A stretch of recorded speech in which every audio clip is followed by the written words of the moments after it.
There's only one way to get enlightened. One way. And that is for awareness to know itself. Now, whatever whatever preliminary practices one may engage in prior to awareness knowing itself, that is what accounts for the different paths. You may start off as a Christian and devote yourself to God out there. You may start off as a Sufi, you may start off as a Hindu or a Jew or a Buddhist, and on each of these paths you will undertake certain practices. But the final practice on each of these paths is the same.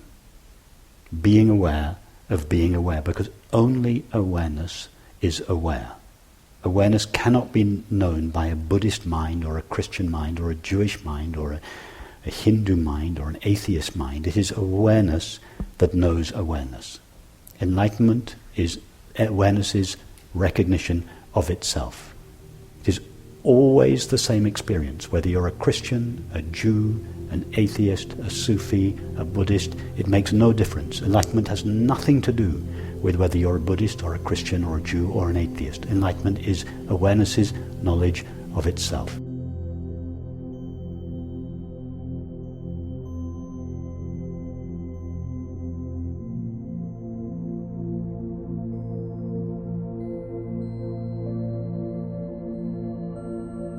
So, what reminds me to ask the question, am I aware? Me, usually.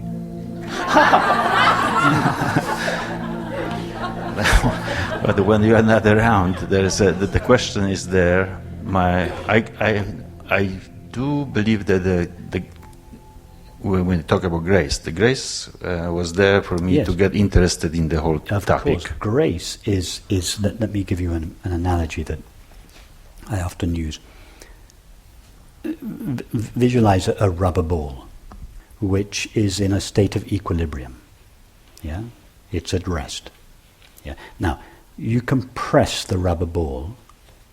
You still have the whole rubber ball, but it's now in a state of tension, contraction.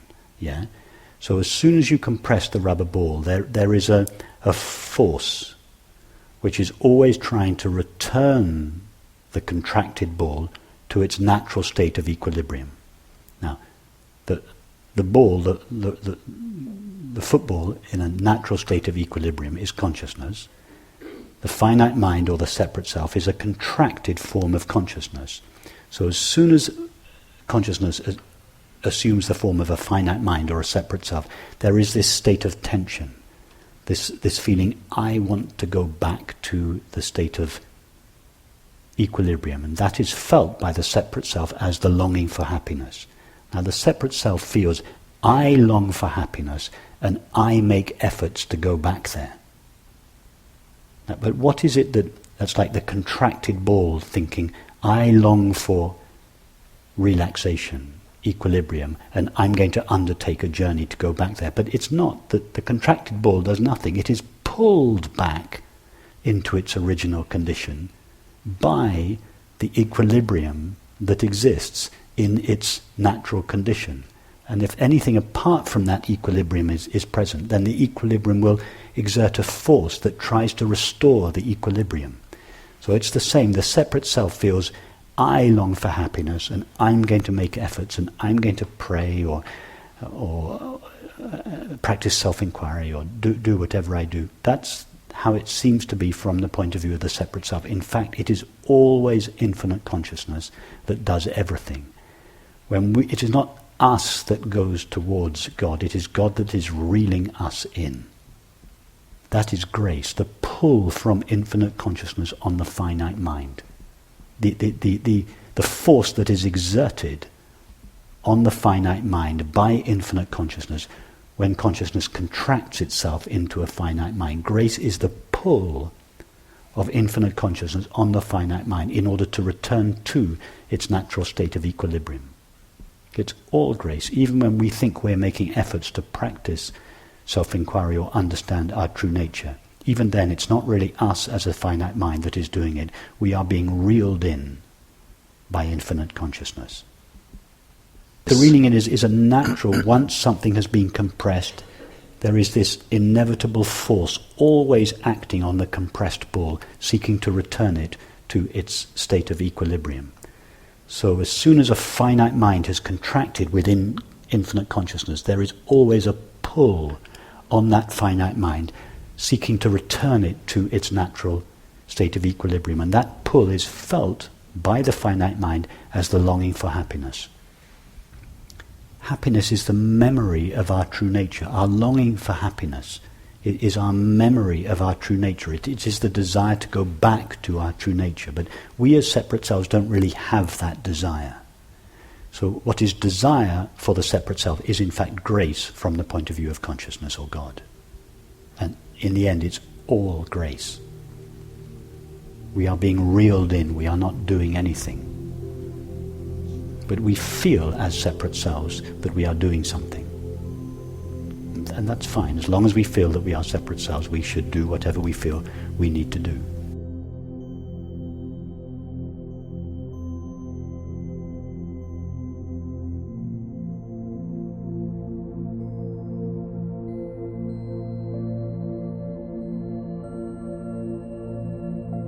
You made the distinction between awareness and attention, and I just wanted to make sure that I've got that distinction clear in my mind, which is attention is the ability of awareness to focus. Yes, we could say, it's not quite accurate, but we could say that attention is the focusing of awareness. So it is as it were, a stretching of consciousness. Consciousness, as it were, stretches itself towards the object. Now, that's not, strictly speaking, true, because there is no distance between awareness and experience. How far from awareness do your thoughts take place? How much distance is there between a thought and the awareness that knows them? Is there any distance? No. How much distance is there between awareness and the sound of my voice? 10 meters? No. No. Awareness and the sound are this close. Closer than close. How much distance is there between awareness and the perception of this room? There is never any distance between. Let's imagine you were looking at the moon now, just the current perception. That perception appears in awareness. How much distance is there between awareness and the perception of the moon? Thousands of miles?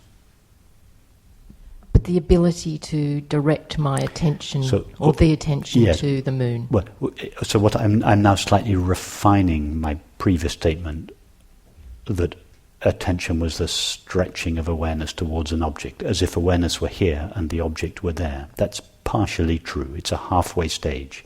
It's a legitimate thing to say, but actually it's not even a stretching of itself towards the object, because the objects of experience are never at a distance from that which knows them.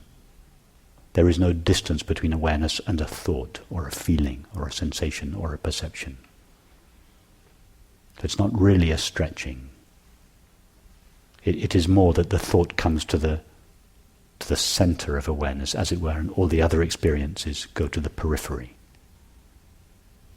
Again, that's not quite true. I'm just trying to use images and metaphors and analogies. Remember, awareness has no dimension, so we cannot. We should remain silent all week, really. If we want to speak of reality, we should remain silent. But remember what Picasso said about art. He said, art is a lie that leads to the truth. The teaching is a lie that leads to the truth. Nothing I say this week is true. Nothing. Not a single word I say this week will be true. But it leads to the truth.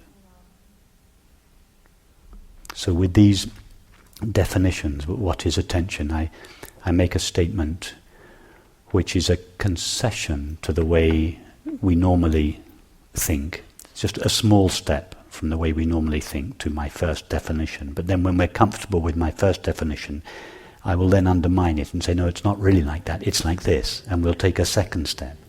And then when we're comfortable with the second step, I'll say, no, it's not really like that, we'll take another step, and we'll go on and on and on until I can't say anything for true. But what's important is that we've taken the steps.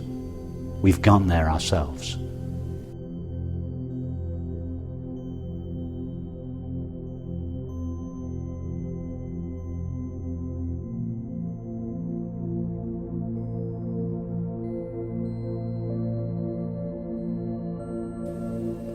Can awareness exist without its objects Yes. of awareness? Yes. Yes, absolutely. Because when we say that, remember that this distinction between awareness and its objects is an artificial distinction. There are no real objects of awareness. Your question is like saying, can a screen exist without a movie? As if the movie were one thing and the screen were another. No, all there is to the movie is the screen. There are no objects of awareness.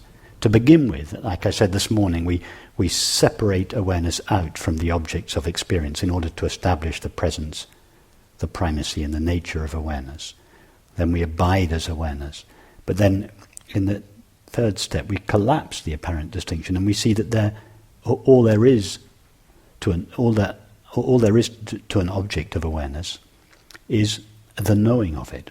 So all the objects of experience are like a colouring of awareness. There's nothing actually there other than awareness. So there's no question of can awareness exist in the absence of objects, because there are no objects there in the first place for awareness to exist either in the presence of or in the absence of. There is just consciousness modulating itself in all the forms of experience. The problem becomes identifying with the non-existent thought, feeling, perception. Yes.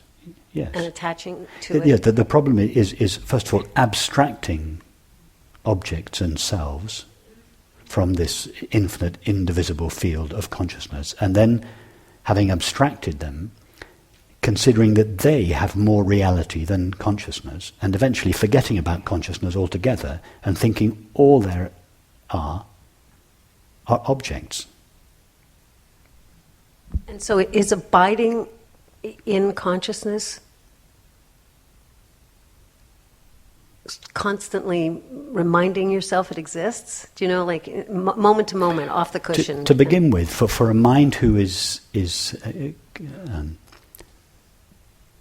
infatuated with experience, in the early stages there is this constant reminder, no, I am the one that is aware of my experience, until at a certain stage there is a shift where we begin to take our stand in awareness as opposed to thoughts and feelings. But then, as we visit the thoughts, feelings, perceptions, etc., again, we realize that they arise in consciousness and are made of consciousness. And at this point they begin to lose their veiling power, because we realize that they are made out of consciousness. Like Balayani said, he veils himself with himself. Like the screen, the movie doesn't really veil the screen, because the movie is the activity of the screen. It's an apparent veiling. So if we consider objects real in their own right, then they will be considered a distraction from awareness, and we will have to shun objects and give our attention to awareness. That's fine in the initial stages, but at some point we need to go back to the objects and see they never really had their own independent existence to begin with. They were always only a modulation of consciousness, like we discovered in this morning's meditation. Everything that arises in awareness is made of awareness. And I did really sense that. And awareness, what is there in awareness other than itself with which it could be veiled? So all of this then ceases to be the veiling of consciousness, but all of this is seen to be shining with consciousness. And then the question, can consciousness exist without objects, no longer problems us, because there are no objects for consciousness to exist even in the presence of or the absence of. There is just itself. And that is your experience. If I were to ask yourself now the question, do I ever know anything other than the knowing? We can all ask ourselves this question. Do I ever know anything other than the knowing of experience, or the consciousness of experience. In other words, do you ever experience anything other than knowing? No. But that's it. That's it. If there is nothing in your experience other than knowing, what could possibly veil that knowing? Does this knowing exist alongside some other object or being? Does your experience consist of knowing plus something else that exists independent of this knowing, or is there just the knowing of experience? So the problem becomes a reification of awareness. If you start making awareness an object and comparing it to the objects of thought, feelings, perceptions. But the object, take a thought. Take a thought now. Can you pluck a thought out of awareness and say, look, here is a thought? Without awareness? Without awareness involved, you mean? No. Even with awareness involved, can you pluck a thought out of consciousness and say, here is a thought with its own self-contained, independent existence? No. Is there anything to a thought other than the process of thinking? No. And is there anything to the process of thinking other than the knowing of it? Meaning other than the awareness of other that than I'm the consciousness thinking? of it? No, No. the consciousness of thinking. So all there is to a thought is thinking. All there is to thinking is knowing, experiencing. So there's no thing called a thought. When we talk about thoughts appearing in consciousness or thoughts appearing to consciousness, this is just an artificial and a halfway stage. The only reason the teaching starts like that is because most people believe that their experience consists of a multiplicity and diversity of objects. So in reference to that belief, the teaching says, okay, but see that there is something that knows these objects. There are not just the objects of experience, there are the objects of experience plus the subject that knows it. So now we're still in duality, but at least we have noticed there is something called awareness or knowing. But we still have awareness plus objects. That's fine. We establish the presence of awareness. But then we investigate what is the relationship between awareness and these objects. Is it really just awareness, the witnessing presence of awareness over here and the objects over there? When we start to explore it, we realize no object is at a distance from awareness. Can you find an experience now that is at a distance from awareness? Imagine you were looking at the moon. Yes? Mm-hmm. Your only knowledge of the moon is a perception.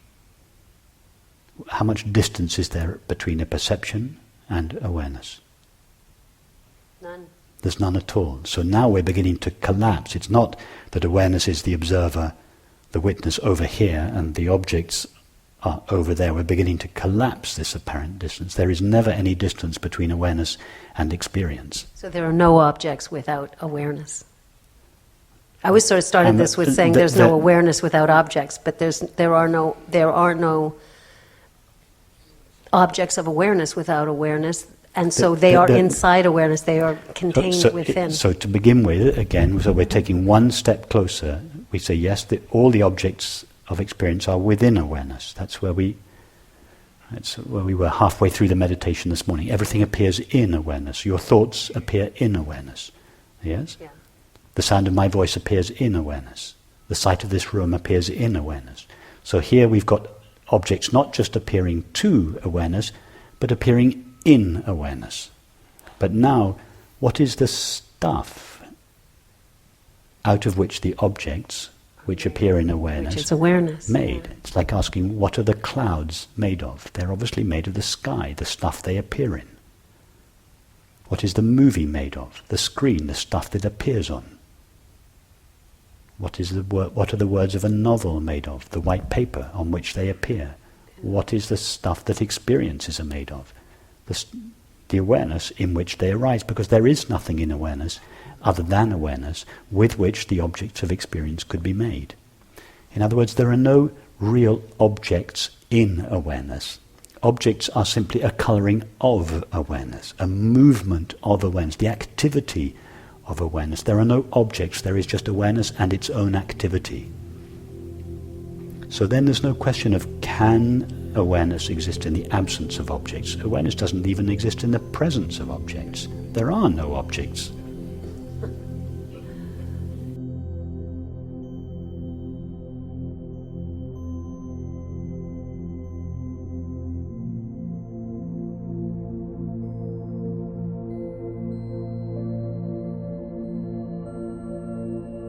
So I've been using this. The screen analogy for me really works. It's really palpable. But I think I'm actually using it wrong after hearing what you just said, because it feels as though I don't have to worry about this experience that just happened, whether it's somebody not turning or somebody leaving the marriage. You know, whatever it is, from the smallest to the biggest thing.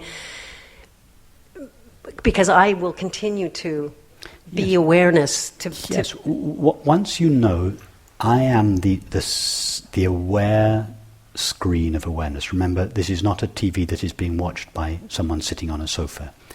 It is a magical screen that has no borders, and it has the ability to watch the movie that is appearing on it. So you are the aware screen, the aware transparent screen upon which the movie of experience is playing. Now, if you separate yourself out as one of the characters in the movie, you will feel hurt or let down by the other characters in the movie. There'll always be... But if you know I am the screen of awareness and everything that I experience is made of myself, then there's nothing in your experience that can hurt you. Everything that appears in your experience is made of you. Everything that appears in the movie is made of the screen. Everything that appears in awareness is made of awareness. So when I'm saying I am the screen, I'm actually separating myself from the experience. So that's not really... But how much separation is there between a movie and a screen? None. Yeah. So experience is the movie that is playing on you awareness. Yeah, but what I'm saying is when I'm saying I'm the screen and that's an experience and I don't need to involve myself or identify myself with that experience, I'm separating them again, right? Yes, you're then taking the position, I am the witness of awareness. Yeah. Which is a valid step. Point of view, but it's a step. It's Back. the first step. Yeah. In this, and that's why I said this morning, when we take the witness point of view, it's not a full recognition of who we are, and therefore we don't get the full experience of the peace of our true nature, but we do step back from our experience, and as a result we experience a measure of peace. But the screen and the image metaphor I use for the next step, where the distinction between ourself and objects has collapsed. We're no longer the aloof witness, the aloof impartial witness of experience. We are utterly, intimately one with experience. All experience is a modulation of ourself. I mean, it's fine if you feel I am the screen behind the movie of experience, and as such I am not touched by it. That it's fine to use it in that way. But the screen is not really behind the movie, although it is often located there first. It is all there is to the movie.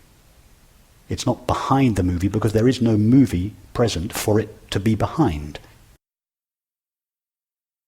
So going back to somebody's question about manifestation yesterday, is that you then creating, is that awareness, your true essence, creating experience? Yes, not you, a finite mind, but you, awareness, infinite awareness, creates all experience. Really hard to grasp. Well, it's impossible to grasp for the finite mind. So what are you doing? You, Rupert, what are you doing when you're abiding in awareness? Rupert doesn't abide in awareness, only awareness abides in awareness. So when we were meditating this morning, and what you said just stay in the awareness, abide in the awareness. We were all abiding in awareness, but not we all abiding in awareness. That's just a manner of speaking. A single awareness was abiding in itself. So at that moment we were all one. Oh. And then if you want to see the effect of all abiding as one, as awareness. You look at everybody's face during lunch. Yeah. That's how you see the after effect of this experience of abiding together as one. Yeah, I could have stayed there for 2 more hours. And I'm not even sure where there is. Yeah, but what I mean by that is the quality of friendship that begins to develop amongst the group like this is the side effect of having been one together as awareness. The side effect of having not each of us individuals abiding in awareness, because an individual can abide in awareness. It is only awareness that abides in awareness. So when we are all abiding in awareness, we are literally one.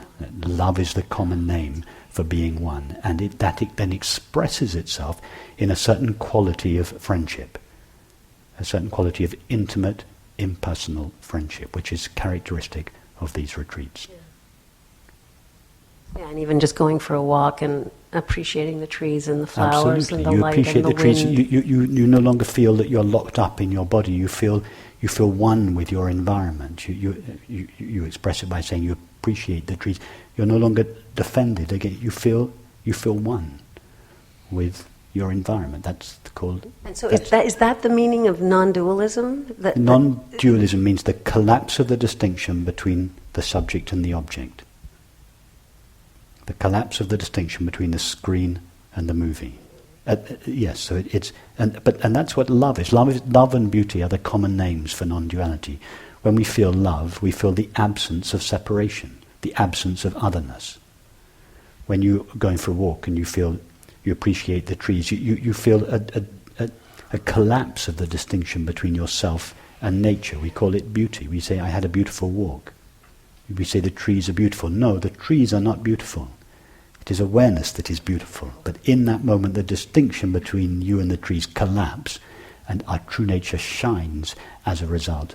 And when the mind returns, it is struck by it rises like the fish out of the ocean, wet with the water of awareness, and the mind says, the tree is beautiful. The music was beautiful. No, that's just the mind's half-hearted way of trying to articulate something which it cannot articulate. It's not the tree or the person or the music that is beautiful. Only consciousness is beautiful. And beauty in this case means no otherness. From consciousness's point of view, there are no others and there are no objects. That's called non-duality, love, or beauty. Or it's actually called understanding, love, or beauty.